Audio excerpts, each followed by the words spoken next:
Good morning everyone. So আমি আজকে সকাল সকাল দেখো প্যাটিসাপটা খাচ্ছি, কারণ তাড়াতাড়ি করে মা এটা বানিয়ে দিল খেতে। তারপর আমি রেডি হয়ে গেলাম, কারণ আজকে আমার একটা জায়গায় যাওয়ার আছে। হে গাইস, ইটস সানডে আর আমার একটা ডেন্টিস্টের অ্যাপয়েন্টমেন্ট আছে, তো আমি ওখানে যাচ্ছি কারণ আমার ব্রেসেসগুলোকে আজকে টাইটেন আপ করানো হবে। So follow me. So finally আমি অটো পেয়ে গেলাম and I reached my destination. This is 32 Signature Smiles Multi-Speciality Clinic. So you guys can refer there, and after that within 1 hour আমার ট্রিটমেন্ট হয়ে গেছিলো। তারপর আমি বাড়ি আসলাম, and since it is Sunday, so for me Sunday is a clean up day.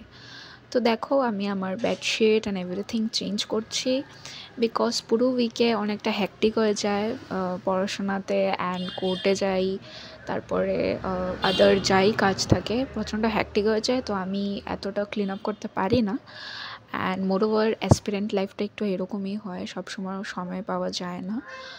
তো আজকে যেহেতু time পেয়েছি, I am doing my clean up, and it's really important to stay hygiene. So for me, staying hygiene is one of the best quality one can have, because it is really important. Our health is above all. আর যদি আমরা clean না থাকি তাহলে আমাদের মাইন্ডসেটটাও ওই রকম থাকতে পারে না। বুকস এদিক ওদিক থাকা it's natural, but then I guess একটু ক্লিন আপ করা দরকার। এভরিথিং সারাউন্ডিংটা একটু ক্লিন থাকলেই ভালো, because we all have heard since childhood cleanliness is godliness. So yeah, তো দেখো আমার অলমোস্ট ক্লিন আপ হয়ে গেছে, সব কিছু চেঞ্জ করলাম, and then after that since it's Sunday, তো আমি ভাবলাম একটু স্কিন কেয়ার করে নিই, যদিও আমি স্কিন কেয়ারটা প্রায় আমার রুটিনে একটা থাকে। অ্যান্ড আফটার দ্যাট আমার একটু স্ট্রেস লাগছিলো, তো I went to a cafe. ওইদিকে আমি একটু কফি খেলাম, তারপরে I went for a walk, and দেখো it's like beautiful place out দেয়ার।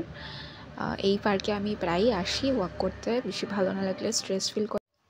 তারপর কিছুক্ষণ পরে আমার ওয়াক শেষ হয়ে গেল, তারপর আমি বাড়ি এসে পড়লাম, অ্যান্ড দেন আমি বসে গেলাম আজকের সেশনের জন্য।